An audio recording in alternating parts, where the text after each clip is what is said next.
গতকাল জিরানিয়া রেলওয়ে স্টেশনে যে এক বগি ভর্তি নেশা সামগ্রী ধরা পড়েছে, এটা শুধু বহু লক্ষ টাকা বা কোটি মূল্যের এই নিষিদ্ধ সামগ্রী ধরা পড়া ঘটনা না। এই ঘটনার মধ্য দিয়ে তার পেছনে বহু ধরনের তথ্য বা ত্রিপুরাজ্যের এখানে প্রশাসনে এবং ত্রিপুরাজ্যের বর্তমান শাসক দলের যে কর্তৃত্বে কি চলছে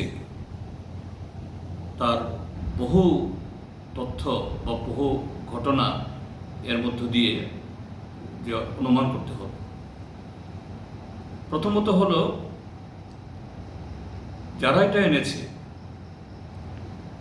নিশ্চয়ই তারা এত বড় সাহস করা এটা একদিনে হয়নি। তার মানে এর আগেও তারা আরো নানাভাবে এইভাবে নিয়মিত তারা নেশা সামগ্রী আনতেন, ত্রিপুরাজ্যের মধ্যে ব্যবসা ছড়িয়েছেন এবং তার সাথে শুধু শাসক দলের কিছু কর্তা ব্যক্তিত্ব না, প্রশাসনেরও একটা অংশ যদি ওতপ্রোতভাবে জড়িত না হয় কখনো এটা সম্ভব না। এক। দুই হল, এখন ঠিকই প্রশাসনের একটা এজেন্সিটাকে ধরেছে, তারা গোপন সূত্রে ট্যাগ পেয়েছে, উদ্ধার করেছে, অবশ্যই তাদেরকে আমি সাধুবাদ জানাব। কিন্তু তাদের দায়িত্ব শুধুমাত্র এটাকে সিজ করে বাজেয়াপ্ত করার মধ্য দিয়েই দায়িত্ব ফুরিয়ে যায়। যেহেতু তারা এটা জানেন, যারা এটা এনেছেন তারা যেমন তেমন লোক নয়, তার একটা বিরাট নেটওয়ার্ক আছে। এই এজেন্সির হাতে এরা একটু চাইলেই তার পেছনে কারা, কোন কোন শক্তিগুলো যুক্ত আছে, কোন কোন মাথাগুলো যুক্ত আছে, এটা একেবারে তাদের কাছে এটা জলাবদ্ধতরম ব্যাপার। এই এজেন্সি এই সাহস দেখা, যদি এই সাহসটা দেখায় তাহলে আমরা বুঝবো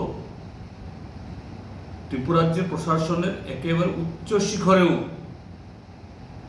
তারাও হয়তো তার সাথে যুক্ত হয়েছেন অথবা এরকম একটা অনৈতিক বা অবৈধ কাজের সাথে তারাও লিপ্ত আছেন। তিন হল, এটা এখন পরিষ্কার, ত্রিপুরাজ্যের যারা পলিটিক্যাল এক্সিকিউটিভ, রাজনৈতিক যে কর্তৃপক্ষ বা কর্তৃত্ব, তাদের অগোচরে এগুলি ঘটছে না।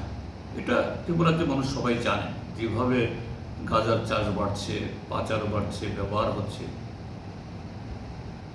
এটা ত্রিপুরাজ্যের বর্তমান শাসক দলের একটা পলিটিক্যাল প্রজেক্ট।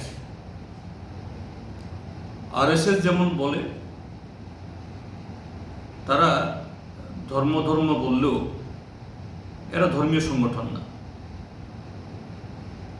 হিন্দুত্ব এটা হিন্দু ধর্ম না, তারাই বলে, নিজেরাই বলে, তাদের বিভিন্ন লিটারেচার এটা আছে, তারা বলে this is a political project, অর্থাৎ হিন্দু ধর্মকে ব্যবহার করে তাদের রাজনীতিকে ফলপ্রসূ করা।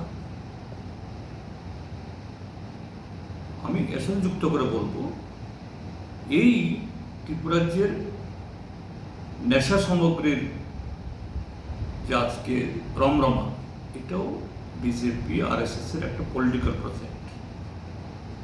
কেন এটা প্রয়োজন? কারণ দেশের বর্তমান নির্বাচনী ব্যবস্থা যে জায়গায় গিয়ে দাঁড়িয়েছে, যে তিনটা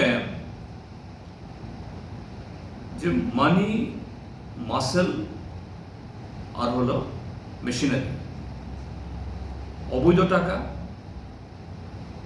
আর হলো এই কি বলে পেশি শক্তি, তার সাথে সরকারি মেশিনারির অবৈধ ব্যবহার, এর সমন্বয় ঘটাতে গেলে পরে যুব সম্প্রদায়ের একাংশকে তাদের যে ব্রেন ওয়াশ করতে হবে।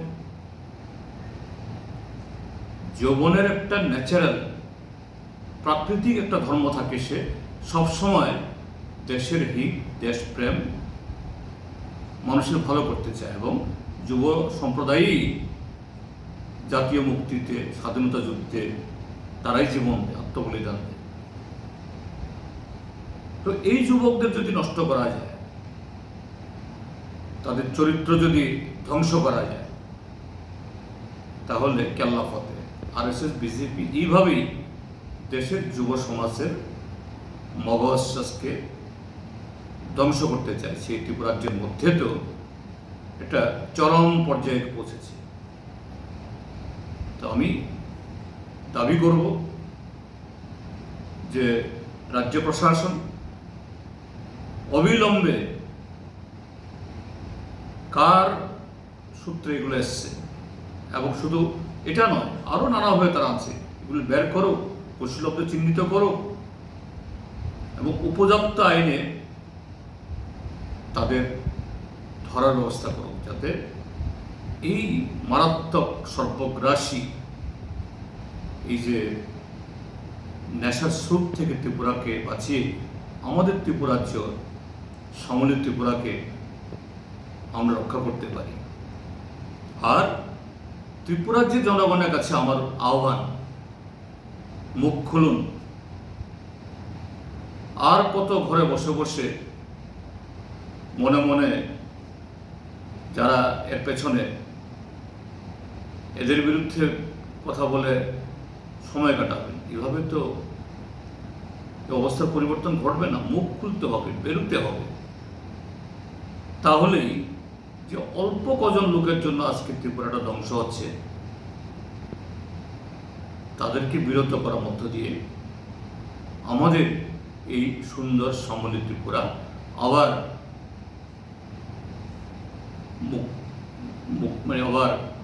মানে খিলখিল করে আসবে। আমরা ভবিষ্যতের সুন্দর স্বপ্ন দেব, সেই স্বপ্নকে বাস্তবে রূপায়িত করতে পারব। এটাই আমার যে বিনীত আবেদন এই রাজ্যবাসীর কাছে।